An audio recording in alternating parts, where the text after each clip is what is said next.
government's performed its much-predicted U-turn over one of the biggest decisions of the 2010 Defence Review.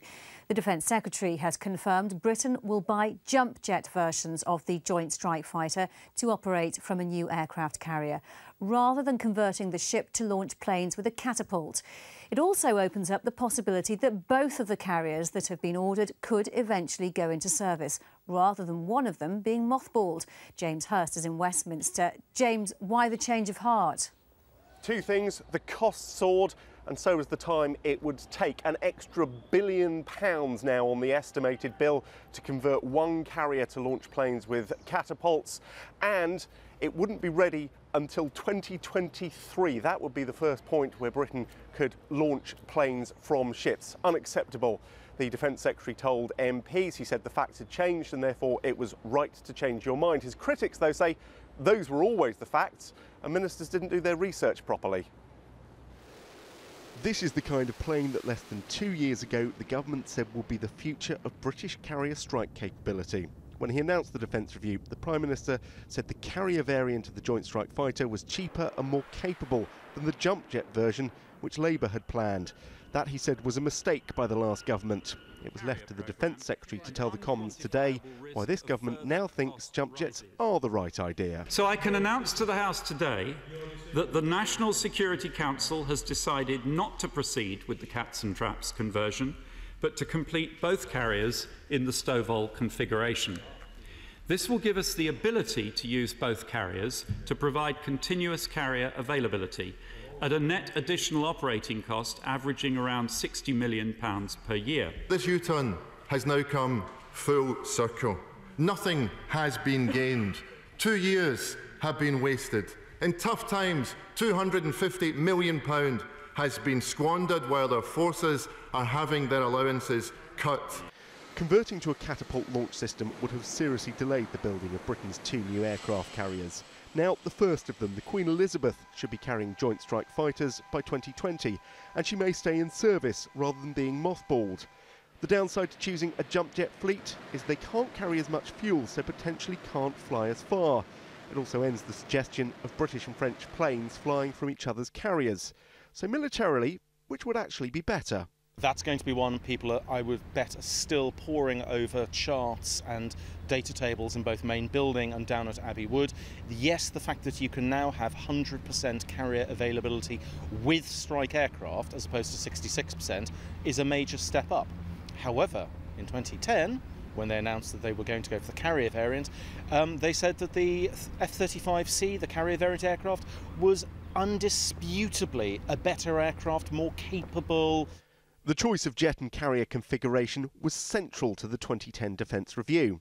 The Defence Secretary admitted to me today's announcement was politically painful, but he said it wouldn't mean any other big changes to that review. We don't have any other projects this complicated, although defence procurement is full of significant projects, as you know. I hope that having now announced this change to the carrier project, I will be in a position very shortly to nail down the remainder of the defence equipment plan and announce the balanced budget for PR12, which we've been striving towards. This was the last piece of the jigsaw today, and I think it will usher in an era in which defence planning can be more certain, more guaranteed than it has been for many, many years. It won't be decided whether both carriers will go into full service until 2015. Hold comfort for anyone affected by job cuts already made in the Royal Navy.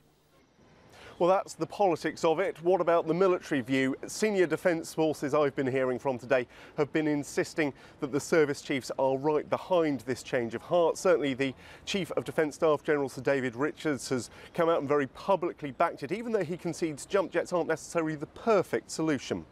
It is marginally less capable in terms of range, and it can carry a little less internally, making it into a stealth fighter, but it can still carry a hell of a punch over long distances, and we have things like air-to-air refuelling to mitigate some of those problems. So we're content we are getting a first-class, fifth-generation aircraft earlier and probably in greater numbers, because we have the option of bringing in 2 ships instead of 1.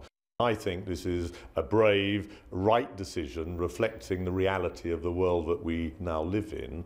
The opportunity costs and a whole load of other things that we needed, most importantly sort of high-tech things like cyber, planes that fly without pilots in the sky, all these things which you know we haven't got enough of. If we went down this route stubbornly and didn't reflect on the changes, all those things would be jeopardised. And it's my job on behalf of the government to advise on capability in the round. And by going for the aircraft we did plan as well, the SDSR and the sense behind them, then we would skew defence so heavily in one direction that I begin to worry about our overall capability. The MOD is consistently criticised for sticking rigidly for exquisite technology, which often isn't delivered, if it is, at vastly inflated prices. This generation of leaders in the Ministry of Defence have had the moral courage to decide, no, enough is enough. Don't let excellence be the enemy of the very good. And I would think we deserve credit for having that moral courage to change our minds in a timely manner and still get an excellent capability. There has, of course, been a cost to this whole exercise. Labour claims it's £250 million. The Defence Secretary says by the time you add up the work already done and the eventual cost of shutting down the conversion programme, it'll be more like £100 million. A lot of money by anybody's standards, but compare it to the billions being spent on the overall programme. James Hurst in Westminster, thank you for that.